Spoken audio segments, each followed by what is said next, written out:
dengan terdakwa di lantai 3, di mana saksi Kuat Ma'ruf hanya diperbolehkan serta berhenti sampai depan pintu kamar utama terdakwa.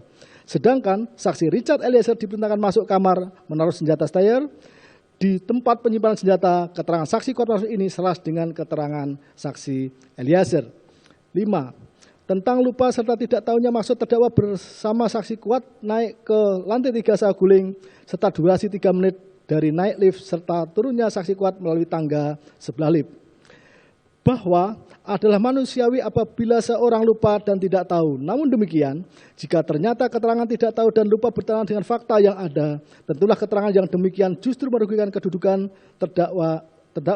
kedudukan Putri Chandrawati sebagai terdakwa. Karena tidaklah rasional mengajak saksi Kuat Ma'ruf ke lantai 3, meskipun telah melihat tayangan CCTV, terdakwa sendiri lupa serta tidak mengetahui maksudnya. Bahwa diajaknya saksi Kuat Ma'ruf ke lantai 3 sampai turun dan keluar lantai 1 dan durasi 3 menit dipandang cukup karena saksi Kuat Ma'ruf hanya mengkonfirmasikan kejadian di Magelang kepada Verdi Sambo. Berhubung dengan itu, Verdi Sambo selanjutnya menyampaikan niatnya menghilangkan nyawa korban Yosua di Duren 3 serta menyerahkan sepenuhnya situasi dan kondisi tanpa pelaksanaan menghilangkan nyawa korban Yosua kepada saksi Kuat Ma'ruf sebagaimana telah dipertimbangkan sebelumnya.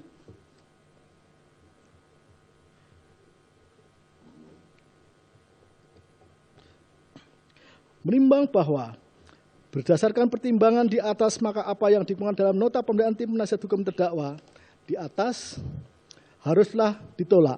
Selanjutnya, terhadap nota pembelaan terdakwa dan tim penasihat hukum terdakwa selebihnya, serta lampiran surat yang diajukan yang dipandang tidak dapat mendukung nota pembelaan tim penasihat hukum terdakwa, dianggap telah dipertimbangkan dalam pertimbangan unsur-unsur tindak pidana di atas, oleh karenanya harus dikesampingkan.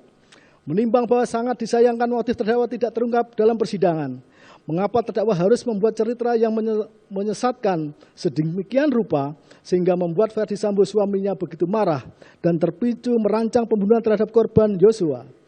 Sehingga terdakwa tidak bisa kembali, terjebak ceritanya sendiri, akibatnya terdakwa justru terlibat menjadi bagian turut serta dalam rencana pembunuhan korban Yosua.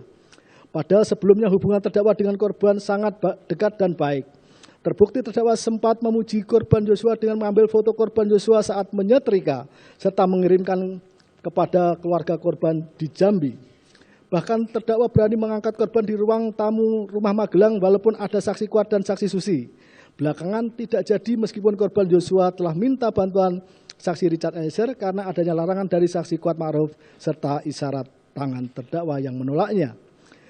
Selanjutnya tanggal 5 Juli 2022 bersama ADC yang lain, termasuk korban Yosua berangkat berbelanja di Mall Ambarukma, Jogja.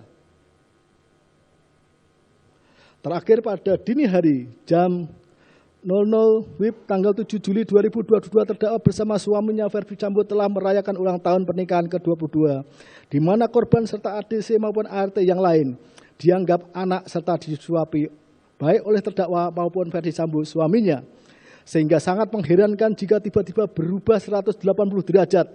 Sejak dini hari 8 Juli 2022, terdakwa menyampaikan cerita kepada Verdi Sambo dari Magelang. Namun demikian, apapun peristiwanya, tidaklah sepadan sehingga terdakwa membangun cerita yang telah memicu korban Yosua harus dihilangkan, dirampas nyawanya. Menimbang bahwa berdasarkan seluruh pertimbangan di atas, maka tidak ditemukan adanya alasan pembenar maupun alasan pemas yang dapat menghilangkan sifat melawan hukumnya perbuatan terdakwa maupun yang dapat menghapuskan kesalahan terdakwa.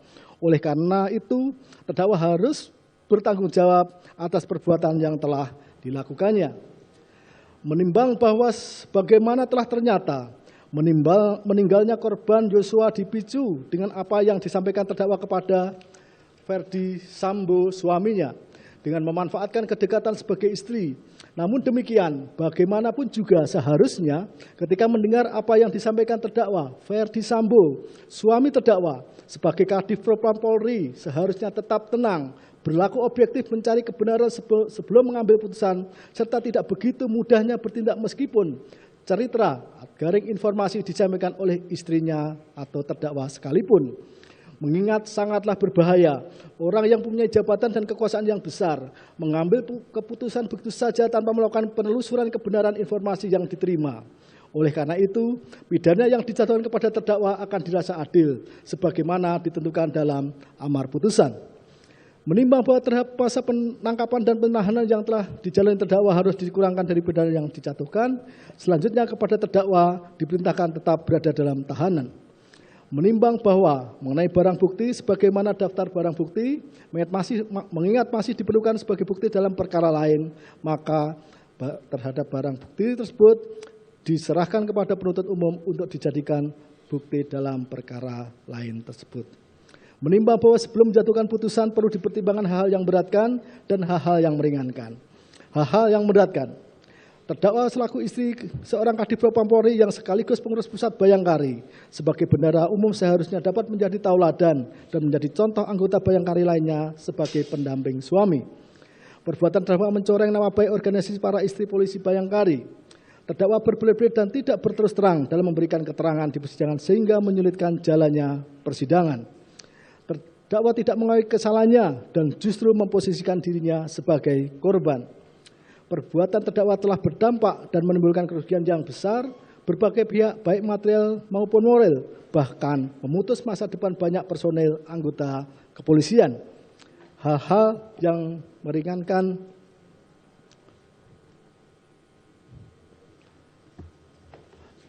tidak ada.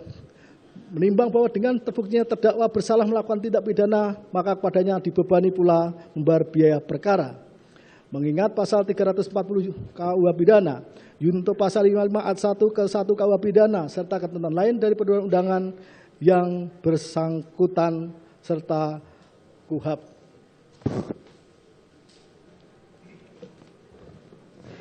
Silakan berdiri.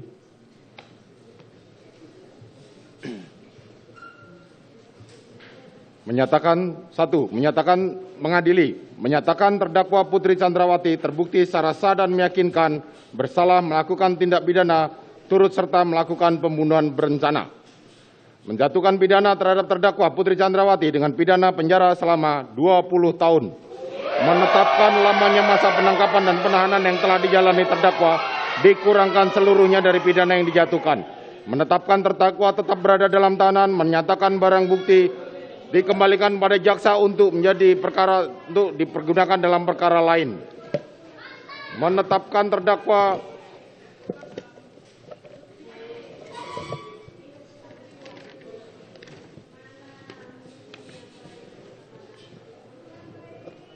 membebani terdakwa Putri Chandrawati untuk membayar biaya perkara sebesar Rp5.000